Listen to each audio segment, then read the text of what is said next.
नमस्कार साथियों, मैं आपका मित्र आपका दोस्त एक बार फिर से लेकर हाजिर हूं आपके लिए मोर इन्फॉर्मेशन के साथ करंट अफेयर। यानी इस वीडियो में हम आपसे चर्चा करते हैं कम शब्दों में अधिक वर्डों पर।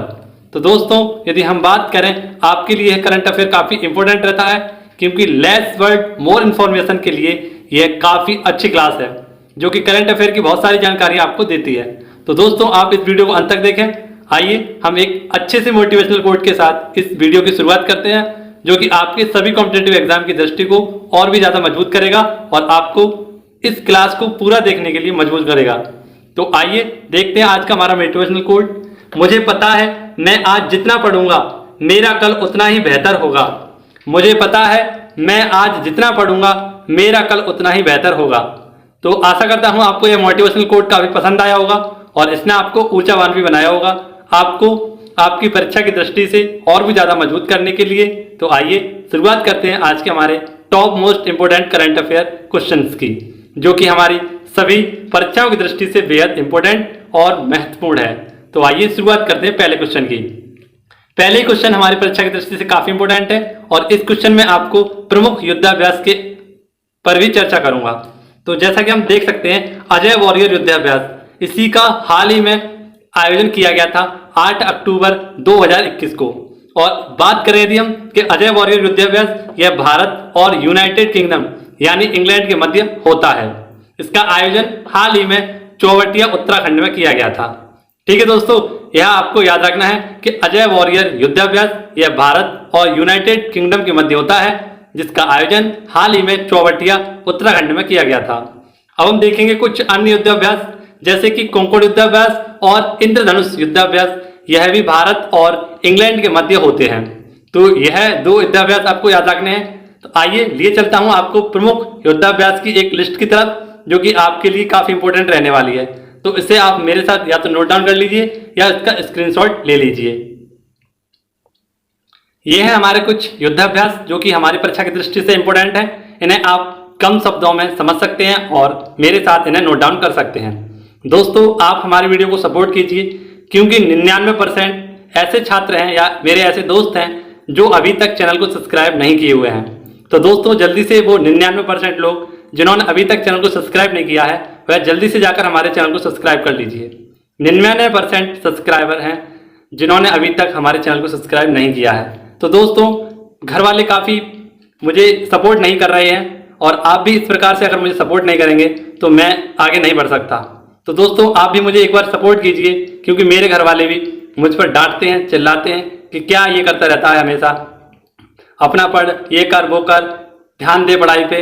और मैं दोस्तों आपसे कहना चाहूँगा कि आप मुझे सपोर्ट कीजिए क्योंकि मैं आपको काफ़ी सपोर्ट कर रहा हूँ, तो आपको भी मुझे सपोर्ट करना बनता है। तो एक बार आप हमारी वीडियो को सपोर्ट कीजिए और बताइए कि हाँ मैं सही हूँ, मैं गलत नहीं हूँ, मैं अपने मित्रों की सहायता कर रहा हूँ, कुछ गलत नहीं कर रहा हूँ।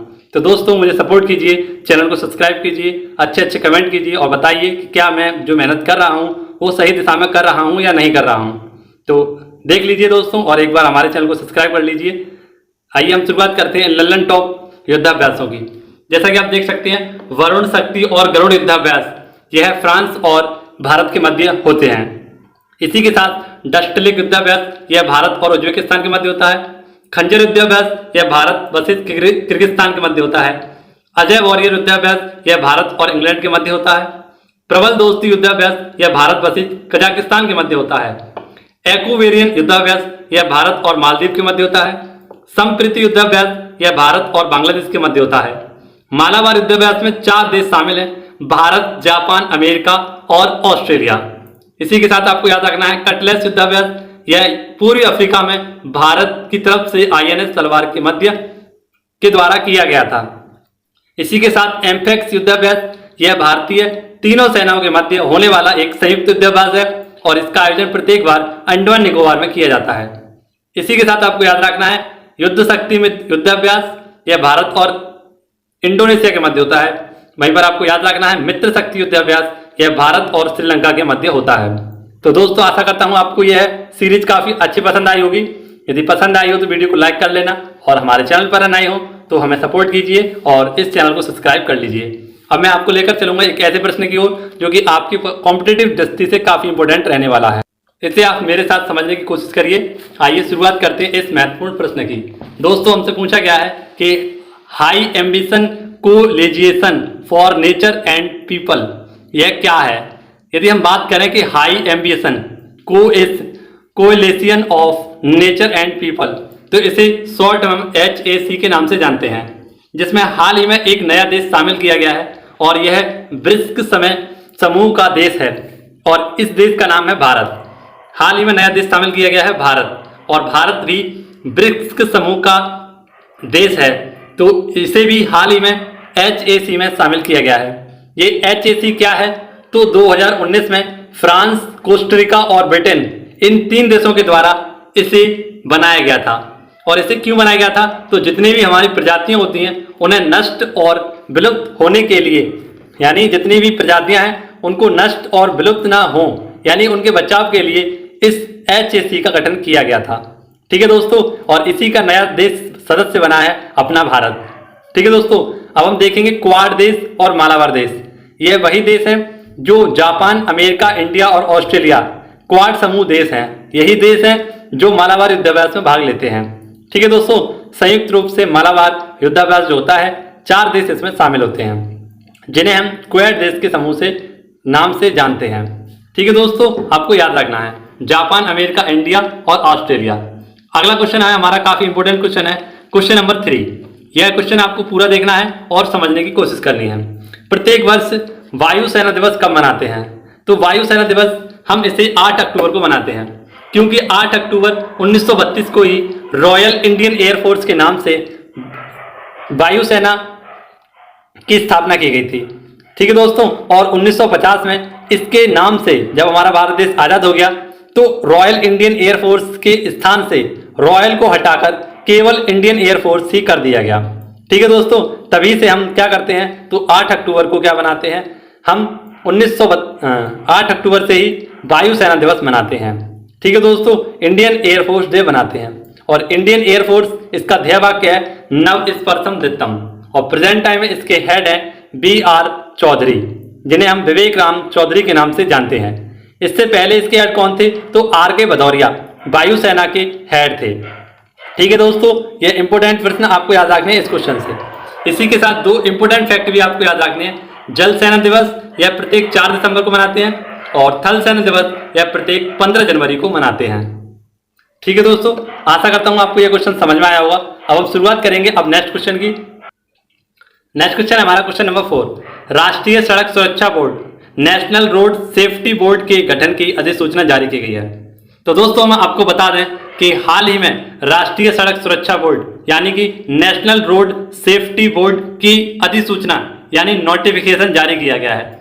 किसके द्वारा, तो नितिन गडकरी जो कि हमारे सड़क सुरक्षा मंत्री हैं, इन्हीं के द्वारा राष्ट्रीय सड़क सुरक्षा बोर्ड के गठन की अधिसूचना जारी की गई है, जिसका हेडक्वार्टर कहां पर स्थापित किया जाएगा, तो राष्ट्रीय राजधानी क्षेत्र यानी NCR में इसका जो हेडक्वार्टर होगा, इनका जो प्रधान हेडक्वार्टर होगा वह इस एरिया में होगा।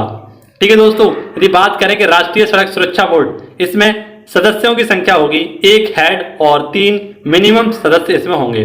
और इसकी नियुक्ति किसके द्वारा, तो केंद्र सरकार के द्वारा इनकी नियुक्ति की जाएगी। तो ये सारे पॉइंट मैं आपके लिए लिखकर लेकर आया हूं, किसके द्वारा इसे लागू किया गया है, किसके द्वारा इसकी नोटिफिकेशन जारी की गई है और कहां पर इसका हेडक्वार्टर स्थित होगा। ये सभी इंपॉर्टेंट पॉइंट्स मैं आपके लिए लिखकर लेकर आया हूं, तो देख लीजिए, आपके लिए काफी इंपॉर्टेंट रहने वाले हैं। दोस्तों यदि हम बात करें एक इंपॉर्टेंट फैक्ट की, तो 14 लेन का पहला एक्सप्रेसवे यह दिल्ली से मेरठ के बीच में शुरुआत की गई है। यह 14 लेन का भारत का पहला ऐसा रोड होगा जो कि दिल्ली से और मेरठ के मध्य होगा। एक नेक्स्ट क्वेश्चन जो कि आपकी परीक्षा की दृष्टि से और भी ज्यादा इंपॉर्टेंट है, तो इसे तो आप जरूर लिख लीजिए, क्योंकि इस क्वेश्चन से आपका एक ना एक क्वेश्चन 100% बनने वाला है। पूछा गया है कि अंतरिक्ष में बनने वाली पहली फिल्म कौन है। तो दोस्तों हम आपको बता दें कि द चैलेंज यह अंतरिक्ष में बनने वाली विश्व की पहली पिक्चर है, यानी इसे अब कहां पर शूट किया जाएगा, तो अंतरिक्ष में इसका एक शूट किया जाएगा। और 12 दिन के शूट के लिए 2 अभिनेता, 1 अभिनेत्री और डायरेक्टर को अंतरिक्ष में भेजा गया है। आइए तो इसके महत्वपूर्ण बिंदुओं को हम देखते हैं। जैसा कि हम देख सकते हैं कि अंतरिक्ष में बनने वाली पहली फिल्म है द चैलेंज। यह रूस की फिल्म है और इसे 12 दिन के शूट के लिए भेजा गया है। किसके द्वारा? तो एक एयरक्राफ्ट है जिसका नाम है सोयूज एयरक्राफ्ट, इसके द्वारा इसे भेजा गया है। इसमें अभिनेत्री जो गई है इनका नाम है यूलिया, और इसके जो फिल्म डायरेक्टर हैं इनका नाम है क्लिम सिपोक्सो। ठीक है दोस्तों, इन्हें भेजा गया है। तो यह आपको याद रखना है कि अंतरिक्ष में बनने वाली पहली फिल्म कौन सी है? तो द चैलेंज। आगामी प्रश्न में यह, आगामी जितने भी हमारी परीक्षा है इनमें यह क्वेश्चन बन सकता है। तो काफी अच्छा नया और स्टैटिक जीके का काफी महत्वपूर्ण प्रश्न रहेगा, इसे आप जरूर देख कर जाएं परीक्षा से पहले। दोस्तों अगर हम देखें लल्लन टॉप प्रश्न, एक लल्लन टॉप प्रश्न हमारे लिए काफी इंपॉर्टेंट है। हाल ही में आपको पता है कि 93वें ऑस्कर अवार्ड 2021 का नामांकन किया गया था, यानी इन्हें बांटा गया था। तो इसमें जो ऑस्कर अवार्ड की पहली फिल्म थी वह थी नोमैनलैंड, यानी सर्वश्रेष्ठ फिल्म का अवार्ड दिया गया था नोमैनलैंड को, और अभिनेता थे 93वें ऑस्कर अवार्ड सर्वश्रेष्ठ अभिनेता थे एंथोनी हॉपकिंस। ठीक है दोस्तों, आपको याद रखना है, काफी इंपोर्टेंट क्वेश्चन है ये सभी, तो इन्हें आप देख लीजिए और इनको नोट डाउन कर लीजिए। अब शुरुआत करेंगे नेक्स्ट क्वेश्चन की। काफी इंपोर्टेंट क्वेश्चन है हमारा नेक्स्ट भी।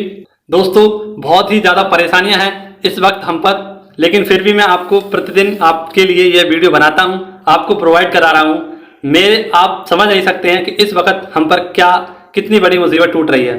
घर में सभी लोग बीमार हैं, मैं खुद ही बीमार हूं, लेकिन फिर भी मैं आपके लिए आज वीडियो लेकर आया हूं। तो दोस्तों आप अपना सपोर्ट बनाइए जिससे मैं और भी ज़्यादा मोटिवेट हो सकूं और आपके लिए वीडियो सुचारू रूप से बना सकूं। दोस्तों देखते हैं हम नेक्स्ट क्वेश्चन, कवच कुंडल अभियान। तो कवच कुंडल अभियान यह महाराष्ट्र के द्वारा शुरू किया गया है, जिसका उद्देश्य है कोविड-19 टीकाकरण। यह कोविड-19 टीकाकरण कब से कब तक चलेगा? तो 8 से 14 अक्टूबर तक यह कोविड-19 टीकाकरण चलने वाला है, और एक दिन में 15 लाख टीके लगाने का उद्देश्य इसमें रखा गया है। कवच कुंडल अभियान आपको याद रखना है, इंपोर्टेंट रहने वाला है हमारी परीक्षा की दृष्टि से। अब हम देखेंगे महाराष्ट्र स्पेशल कुछ प्रश्न। महाराष्ट्र से स्पेशल अगर हम कुछ प्रश्नों को देखें तो महाराष्ट्र में ही स्थित है लोनार झील, और यही इसका कुछ समय पहले रंग हो गया था पिंक, यानी पिंक लेक के नाम से भी इसे जाना जाता है लोनार झील को। कृष्णा नदी का उद्गम महाबलेश्वर की पहाड़ियों से होता है, और यह भी महाराष्ट्र में ही स्थित है। यहाँ के 3 प्रमुख नृत्य आपको याद रखने हैं, लावड़ी, तमाशा और डिंडी। यह महाराष्ट्र के प्रमुख नृत्य हैं। दोस्तों कुछ इंपोर्टेंट फैक्ट मैंने आपको नहीं बताए हैं, मतलब जो आपको पता होंगे इसलिए मैंने नहीं बताया, जैसे इसकी राजधानी है, मुख्यमंत्री, इन सभी को आप देख लीजिए, क्योंकि ऐसे प्रश्न अब काफी कम बनते हैं परीक्षाओं में, क्योंकि अब न्यू स्टैटिक जीके बनती है, तो इसलिए आपको न्यू स्टैटिक जीके प्रश्न मैं आपके लिए लिखकर लेकर आया हूं। तो इन्हें आप देखिए, इन पर ही आप ध्यान दीजिए। ठीक है दोस्तों, क्योंकि अब वो पुरानी स्टैटिक जीके अब आपके कोई काम की नहीं है, अब आप नई स्टैटिक जीके को देखिए, इससे ही प्रश्न बनते हैं। क्वेश्चन नंबर हमारा 7 है, इसमें मैं आपको लल्लन टॉप त्योहारों की एक पूरी लिस्ट लेकर आया हूं, तो इन्हें आप एक बार जरूर देख लीजिएगा। जैसे कि पूछा गया है बतुकम्मा उत्सव, यह तेलंगाना से संबंधित है, और इसी को हम फूलों के त्योहार यानी फेस्टिवल ऑफ फ्लावर्स के नाम से जानते हैं। यह नवरात्रि जब चलती है तभी इसका आयोजन किया जाता है, और प्रेजेंट टाइम में हमारी नवरात्रि चल रही है, तो इसका आयोजन तेलंगाना में भी चल रहा है। इसका अर्थ होता है साक्षात माता को बुलाना। ठीक है दोस्तों, अब हम देखेंगे लल्लन टॉप त्योहार जो कि आपकी परीक्षा की दृष्टि से इंपॉर्टेंट रहने वाली हैं। तो आइए चलते हैं इनकी तरफ। तो इन्हें आप देख सकते हैं हमारे प्रमुख भारत के त्योहार। यह पोंगल त्योहार यह तमिलनाडु में मनाया जाता है, और इसी दिन जल्लूकट्टी खेल भी खेला जाता है। ठीक है दोस्तों, इसी के साथ पतंग महोत्सव यह गुजरात में मनाया जाता है, और इसे हम कायपोच्छो के नाम से जानते हैं। दोस्तों यदि हम बात करें कि सूरज कुंड मेला यह हरियाणा में चलता है, अम्बुबाची मेला यह असम कामाख्या माता मंदिर में लगता है, निमाड़ी मिर्च महोत्सव यह मध्य प्रदेश में, ओणम त्योहार या महोत्सव यह केरल में और स्नेक बोर्ड का आयोजन किया जाता है, हॉर्नबिल महोत्सव नागालैंड में इसका आयोजन किया जाता है, चापचारकूट महोत्सव यह मिजोरम में और इसी दिन बैम्बू डांस किया जाता है, अट्टुकल पोंगल यह केरल से संबंधित है, और सिग्मो महोत्सव यह गोवा और इसी दिन सुनहरी धान का त्योहार इसे कहा जाता है, जगन्नाथ यात्रा यह पूरी उड़ीसा में 9 दिन की यात्रा होती है। तो ये सारे इंपोर्टेंट त्योहार आपको नोट डाउन करने हैं, परीक्षा की दृष्टि से सीधे सीधे पूछे जा सकते हैं।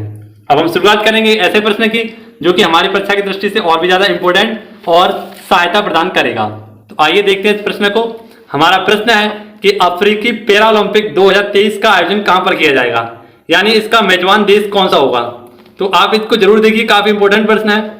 अफ्रीकी पैरालंपिक का आयोजन इस बार कहां पर किया जाएगा, तो घाना, यानी यह एक अफ्रीकी महाद्वीप देश है जिसका नाम है घाना। यहाँ पर इसका आयोजन किया जाएगा। बात करें यदि अफ्रीकी पैरालंपिक देशों में लगभग 50 देश अफ्रीका के होंगे। ठीक है दोस्तों, अब हम बात करेंगे लल्लन टॉप बॉक्स की, जिसमें मैं आपके लिए काफी इंपोर्टेंट क्वेश्चन लेकर आया हूं। टोक्यो ओलंपिक 32वें नंबर के, और इसमें भारत की रैंक रही थी 48वीं, जिसमें भारत ने 1 गोल्ड 2 सिल्वर और 4 कांस्य पदक जीते थे।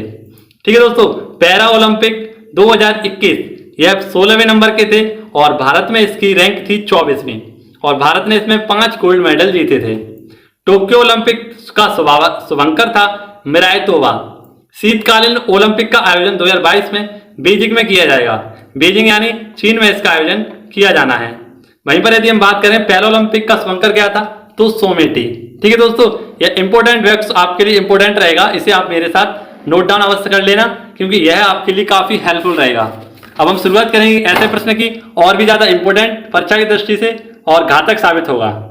इस क्वेश्चन को आप काफी अच्छे से समझने की कोशिश करना, क्योंकि मैं आपको इस क्वेश्चन को काफी अच्छे से समझाने वाला हूं। आरबीआई की मौद्रिक नीति समिति द्वारा चौथी द्विमासिक नीति बैठक में रेपो दर कितनी रखी गई है? तो दोस्तों, सबसे पहले हम समझेंगे आरबीआई। आरबीआई क्या होता है? आरबीआई यह भारत की सबसे बड़ी मुद्रा बैंक है। इसका नाम है रिजर्व बैंक ऑफ इंडिया। क्या नाम है इसका? Reserve bank of India.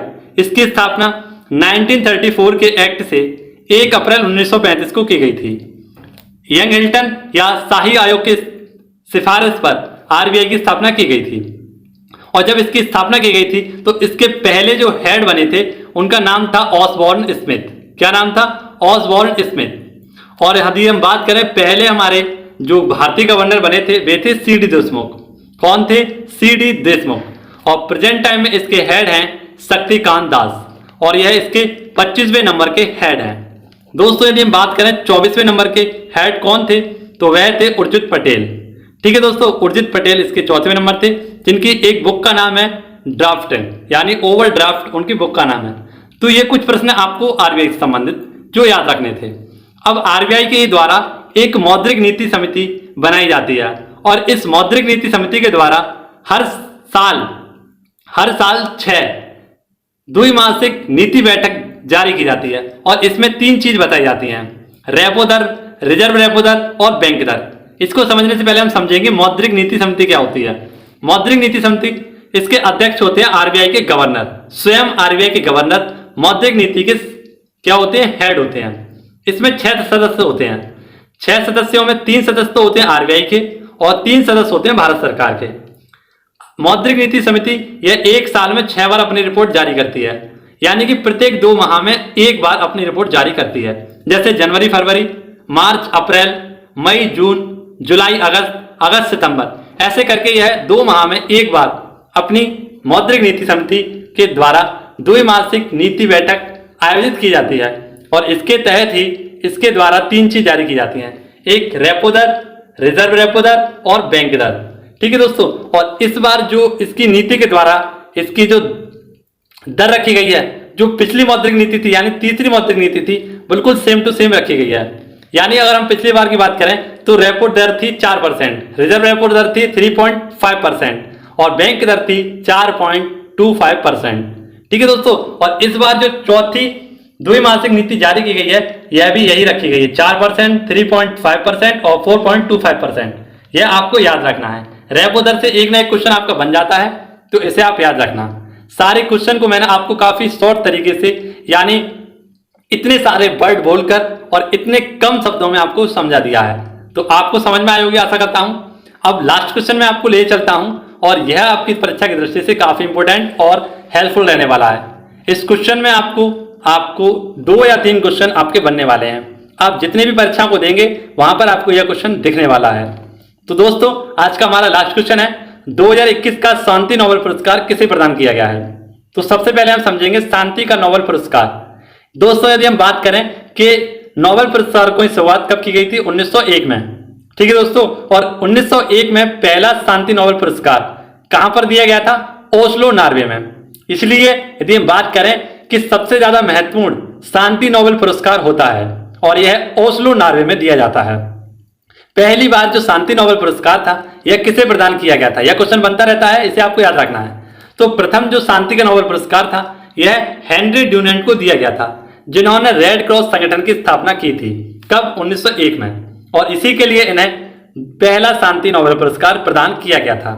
इसी के साथ आपको याद रखना है कि 2019 का जो शांति नोबेल पुरस्कार था यह इथोपिया के प्रेजेंट टाइम में प्रधानमंत्री हैं और तब भी यह इथोपिया के प्रधानमंत्री थे, इन्हें दिया गया था और इनका नाम था अबी अहमद अली। अबी अहमद अली को यह दिया गया था। इसी के साथ 2020 का नोबेल पुरस्कार, शांति का नोबेल पुरस्कार, यह वर्ल्ड फूड प्रोग्राम को दिया गया था। वर्ल्ड फूड प्रोग्राम यह क्या है? तो विश्व खाद्य कार्यक्रम, इसका हेडक्वार्टर कहां पर स्थित है? तो रोम, इटली में इसका हेडक्वार्टर स्थित है और 2020 का शांति का नोबेल पुरस्कार इसे दिया गया था। अब बात आती है कि 2021 का शांति नोबेल पुरस्कार किसे दिया गया है?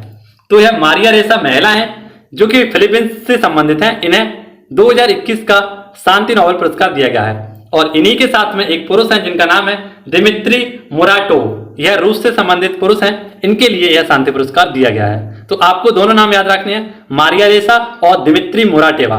दोस्तों, यदि हम बात करें, इनको हम बड़ी ही आसानी के साथ याद कर सकते हैं। आधे घंटे से कम समय में हम इन्हें याद कर सकते हैं और अपने मन में बता सकते हैं। तो किसी भी प्रकार की हमें ट्रिक की कोई आवश्यकता नहीं है, सीधा सीधा आप केवल इन्हें पढ़ लीजिए और याद कर लीजिए। क्योंकि दोस्तों, यदि आप याद करेंगे, मेहनत करेंगे तो आपके लिए काफी यह हेल्पफुल रहेगा। आप किसी ट्रिक ब्रिक के चक्कर में पढ़ेंगे तो भूल भी सकते हैं, लेकिन अपना याद करेंगे, मेहनत करेंगे तो इसे आप याद रख सकते हैं और आपके ये काम भी आएगा। इन्हें यह 2021 का शांति नोबेल पुरस्कार क्यों दिया गया है? तो अभिव्यक्ति की स्वतंत्रता के लिए यह नोबेल पुरस्कार दिया गया है। 2021 का नोबेल पुरस्कार किन किन की और कौन कौन सी चीजों में बांट दिया गया है, इन पर भी हम एक बार नजर डाल लेते हैं। तो हम देख सकते हैं रसायन का नोबेल पुरस्कार यह माइकल लिस्ट और मैकमिलन को दिया गया है। साहित्य का अब्दुल रजाक गुरनाहा को दिया गया था। भौतिक का नोबेल पुरस्कार 3 लोगों को दिया गया, मनावे, हैसलमैन और पारसी। चिकित्सा का नोबेल पुरस्कार यह जूलियस और पटपोटियन को दिया गया था। तो हम इतने शॉर्ट तरीके से इन सभी नोबेल पुरस्कारों को याद कर सकते हैं। अब हम बात करेंगे आज के today question of the day, यानी आज के हमारे फूलपत्ती वाले क्वेश्चन की, जिसका आंसर आपको कमेंट बॉक्स में बिल्कुल सही देना है। तो आइए शुरुआत करते हैं उसकी। देख सकते हैं आज का हमारा फूलपत्ती वाला जो क्वेश्चन है, पूछा गया है गोल्डन ग्लोब अवार्ड्स 2021 में किसे मोशन पिक्चर की ड्रामा कैटेगरी में सर्वश्रेष्ठ अभिनेता का अवार्ड मिला है? तो इसमें आपका आंसर देना है। अब हम शुरुआत करेंगे आज के हमारे जो हमने कल आपसे क्वेश्चन पूछा था उसके आंसर की पर भी हम चर्चा करते हैं। तो इसे भी आप एक बार देख लीजिए।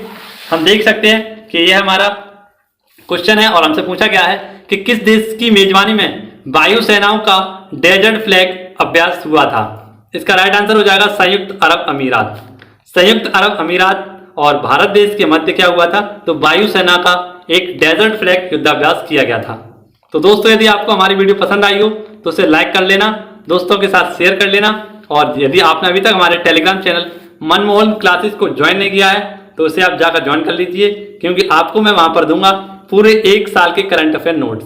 तो जल्दी से आप हमारे टेलीग्राम चैनल से जुड़िए और जल्दी से उसको अपना प्यार दीजिए, जिससे आपको और भी ज्यादा फायदा मिल सके। तो विदा चाहेंगे अब आपसे, यहीं तक मिलेंगे हम आपसे नेक्स्ट वीडियो में। तब तक के लिए घर पर रहें, सुरक्षित रहें और व्यस्त रहें। दोस्तों, चैनल को सपोर्ट करें, प्यार दें। धन्यवाद।